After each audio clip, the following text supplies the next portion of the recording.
genosida, bukannya suka membantai. Jadi nama ini yang disematkan kepada bangsa yang namanya Bani Israel ini dengan sebutan Yakub sebagai Israel ini tentunya tidak tepat. Yang seharusnya dari Bani Israel yang sebutan Israel yang taat kepada Tuhannya, tentunya ini menunjukkan harusnya Israel ini harus taat kepada Tuhannya. Harus menghormati bangsa lain, harus menjaga sisi kemanusiaan, tidak senantiasa membantai, membunuh, apalagi menggenosida. Inilah sekilas Bani Israel ini. Kenapa harus disebutkan itu? Dari Bani Israel inilah, maka di sana muncul Yusuf. Yusuf dari kecil ini sudah tidak diakui, disukai oleh saudara-saudaranya. Sehingga di dalam kisah Yusuf sendiri disampaikan bahwa saudara-saudara yang 10 ini tidak suka kepada Yusuf sampai-sampai saudara-saudara Yusuf ini mempunyai sebuah skenario besar, ingin membunuh Yusuf. Tapi di saat mereka mempunyai rencana besar, ada saudara yang mencegahnya. Salah satu saudara ini mencegahnya. Jangan membunuh. Bukankah kita ingin menyingkirkan Yusuf, tapi dibuanglah Yusuf di sumur ini. Dengan berbagai alasan, berbagai tipuan, makanya membicarakan semua ini kepada ayahnya yang bernama Yakub. Singkat cerita, Yusuf ini diangkat oleh saudagar dan diperjualbelikan sebagai budak di Mesir. Diasuh di kerajaan Mesir. Lama-lama berbagai kisah di sana disebutkan. Maka saat itu Nabi Yusuf ini diangkat menjadi Perdana Menteri. Dipercaya untuk mengelola sebuah kerajaan. Membantu tangan kanannya raja. Nah, di saat itulah masa paceklik datang, salah satunya yang berimbas paceklik ini terimbas kepada keluarga Yakub yang tinggal di Palestina.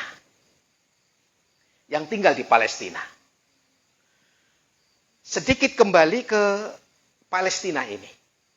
Palestina ternyata ini sudah ditempati beberapa tahun yang lalu, lahir Nabi Ibrahim itu 1996 sebelum Masehi.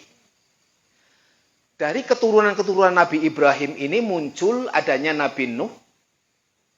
Nuh itu memunculkan keturunan yang namanya Ibrahim ini dari Azar sampai Nabi Nuh, di sana ada yang namanya Kan'an. Dari anaknya Nabi Nuh yang bernama Sam ini, Sam punya anak diberi nama seperti kakaknya, Kan'an. Maka Kan'an inilah yang menempati daerah Palestina di sana. Kembali ke Yusuf ini. Nabi Yusuf sudah menjadi penguasa di sana. Masa paceklik berimbas kepada keluarga Yusuf, Yakub yang ada di Palestina. Sehingga suatu saat dia pergi ke Mesir. Ingin minta bantuan. Dan di sana ditemukanlah keluarga besar yang bernama keluarga besar Yakub ini. Inilah Bani Israel, Pak. Bani Israel yang dari Palestina hijrah sebagai pendatang ke negeri Mesir. Karena keluarga Bani Israel yang 12 ini adalah mempunyai pejabat yang bernama Yusuf, maka kehidupannya dijamin oleh Yusuf. Kamu menempati ini, saudara ini menempati di sana, saudara ini menempati di sana, semuanya sehingga keturunan Yusuf ini, Bani Israel ini hidup di Mesir ini dan sungguh merasakan sebuah kemakmuran. Berjalannya waktu, maka asli bangsa Mesir ini sudah muncul kekuasaan, berbagai perkembangan zaman ini, muncul penguasa yang namanya Fir'aun. Di saat Nabi Yusuf ini belum muncul Fara atau Fir'aun ini. Maka di saat peninggalan Yusuf ini, peninggalan Yusuf, Bani Israel yang menempati Mesir ini dikuasai oleh Fir'aun. Fir'aun, lupa, asli dari Mesir ini merasa tersisih dengan adanya kaum Bani Israel ini. Kelakuannya, segala-galanya ini semuanya dikuasai oleh Mesir, oleh Bani Israel. Maka asli Fir'aun ini, kamu ini orang pendatang, bukan asli Mesir, kenapa harus menguasai Mesir? Maka Fir'aun yang dibantu dengan Qarun, dibantu dengan siapa itu? Siapa? Haman sebagai arsitek, sebagai strategi perang, intelijen sekalian, dan ditopang oleh oligarki yang bernama Qarun ini. Maka dari itu, semua Bani Israel yang ada di Mesir ini dipekerjakan, disiksa, bahkan semuanya diperbudak. Begitu lama. Sehingga Allah Subhanahu wa Ta'ala dengan skenario Allah ini dilahirkanlah Musa. Dari kecil, sebelum lahir pun Fir'aun ini sudah bermimpi. Bermimpi yang disampaikan kepada para ahli nujum, dan ahli nujum ini memberikan sebuah tamsil bahwa mimpi ini ada seorang anak yang nantinya akan menggulingkan kekuasaan Fir'aun. Maka Fir'aun pun dengan berbagai cara, siapapun hari ini yang melahirkan sosok seorang anak laki-laki, siapapun di Mesir, aku perintahkan kepada seluruh pejabat yang kekuasaan Fir'aun ini, setiap wanita-wanita yang hamil harus dipantau. Harus diberi tanda. Ini wanita hamil, ditunggu.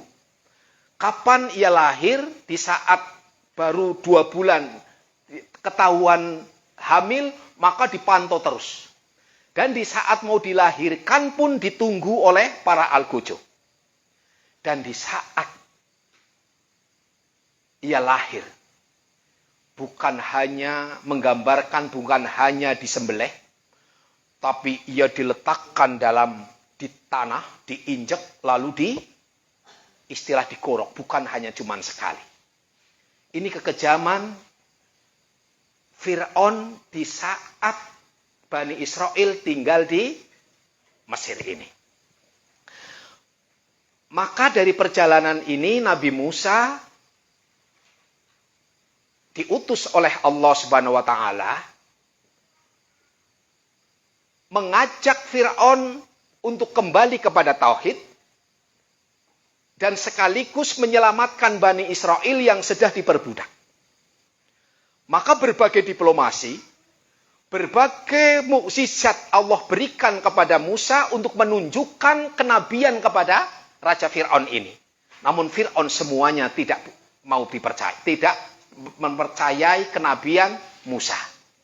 Nah, dari sini maka rencana Fir'aun untuk membasmi Bani Israel yang ada di Mesir karena sebagai pendatang, tapi hidupnya makmur, selanjutnya malah justru diperbudak, maka Nabi Musa tampil sebagai penyelamat.